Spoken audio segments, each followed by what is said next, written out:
Welcome to the Thunder postgame show, brought to you by Advent Heat, Air, and Plumbing. On call 24/7 for all Thunder fans. John Rohde alongside Thunder columnist Barry Tramel. Thunder wins it tonight. They win a big one, Barry. 100-88 over San Antonio. They take one step closer to the top seed. They now trail San Antonio by a half game. Overall, the season series is tied at 2. From there, the tiebreaker goes to conference record. And there, the Thunder has a 2.5 game lead currently. So a little bit of ball left to go, but tonight, huge win. It was a great win because Thunder had struggled against the best teams in the league this year, the Memphis, Denver, San Antonio, Miami quartet. So good to get a big win going into the stretch drive and get in position to get that #1 seed in case you play the Spurs in the West Finals. You have a Game 7. You want it here. Let's get to the point, so to speak, about tonight. Russell Westbrook, 27 points, 7 rebounds, 7 assists.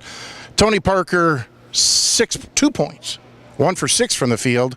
What happened there? Well, I mean, Tony Parker's hobbled, no doubt about it. But Russell Westbrook, you could tell from the get-go, he was engaged in the game. Russell's always engaged to some degree, but sometimes he gets a little lost on defense. That didn't happen tonight. He was completely engaged. If you remember back in the West Finals last spring, on occasion, Scotty Brooks would have to move Thabo Cephalosha. In fact, that's what turned the series when he moved Thabo over to curtail Tony Parker. Didn't need any of that tonight. Russell Westbrook dominated Parker. Eventually, Popovich got Parker out of the game. Westbrook was phenomenal. Defensively, the Thunder had 13 block shots. Offensively, 5 guys in double digits. They are now 25-2, Barry, when they get 5 in double digits. And the shocker, Derek Fisher, 2 for 23 his previous 8 games, 6 for 8 from the field, 5 for 7 from three-point range.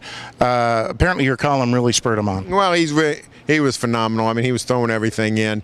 And if you're the Spurs and that happens, you just sort of throw up your hands and say, okay, let's go back to the airport. But no, Fisher really, because Kevin Martin did not play well. He shot poorly, only had 2 points, I think. And Fisher really bridged that gap and supplemented the scoring with Westbrook and Durant.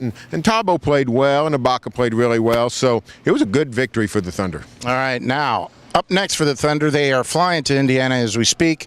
They'll land 4 o'clock locally. They'll play at 8 o'clock locally tomorrow night at Indiana, which has won 5 straight.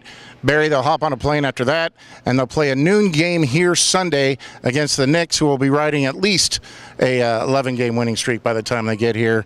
Carmelo Anthony against Kevin Durant. It doesn't get any easier. No, and as Scotty Brooks pointed out, after that they go to Golden State and Utah, I think. So it's a really tough stretch here of games. So if the Thunder wants that #1 seed, they're going to earn it. If they get it, they're going to earn it because this is a very difficult stretch. All right, we'll talk to you again on Sunday after the Knicks game. For the best Thunder coverage anywhere, keep it right here on newsok.com and every day in the Oklahoman.